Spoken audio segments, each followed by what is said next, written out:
sinurpresa ni Samuel B. ang kanyang fiancé na si Miss Universe 2018 Catriona Gray sa kanyang 30th birthday. Kung bago ka pa sa channel ko ay huwag kalimutang i-like, subscribe at i-share. Noong January 5 ginanap ang surprise birthday party ni Samuel B. para kay Catriona kasama ang kanilang malalapit na kaibigan. Hinintay nilang maghating gabi upang salubungin ang mismong birthday ni Catriona. Ipinanganak ang beauty queen noong January 6, 1994. Ayon sa model singer, ay first time umano nitong mag-celebrate ng in-granding birthday. Dahil ayon niya, lagi lang niyang kasama ang kanyang pamilya at ni minsan ay hindi ito nakapag-birthday party dahil ito ay school holiday sa Australia.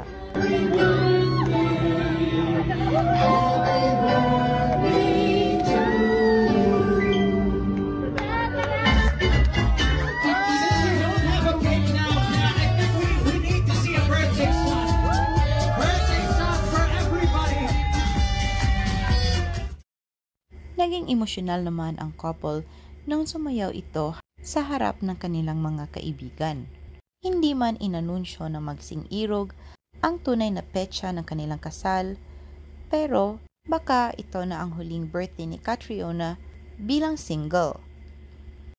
Nagbigay ng mensahe ang mga malalapit na kaibigan ni Catriona at nagpasalamat din si Samuel B. sa mga tumulong sa kanya upang maging successful ang kanyang surprise birthday party. Into this new chapter of your life with Mr. Milby. Extra special for Kat. Ikinwento ni Catriona ay may duda na siya na susurpresahin siya sa kanyang kaarawan. Ang sinabi umano sa kanya ay may dadaluhan silang Samsung event, pero nagtaka ito dahil tila napaka-girly ng kanyang susuotin. Gayunpaman, ay buong puso itong nagpasalamat sa mga nagmamahal sa kanya, lalo na't sa mga dumalo sa kanyang surprise birthday party. But yes, I had a feeling kasi. Dagdag pa niya ay mahirap umano siyang sorpresahin at alam umano ito ni Samuel B. at ng kanyang mga malalapit na kaibigan.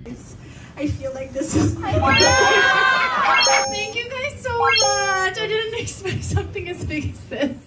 This is gonna probably be the most memorable birthday I've ever spent, and it's because of all of... Sa kanyang Instagram post ay pinasalamatan niya ang iba't ibang mga supplier na bumuo sa kanyang birthday party, gaya ni Gideon Hermosa, ang event stylist, ang kanyang glam team na si Jelly Eugenio at Paul Nebres, nice print photo at marami pang iba.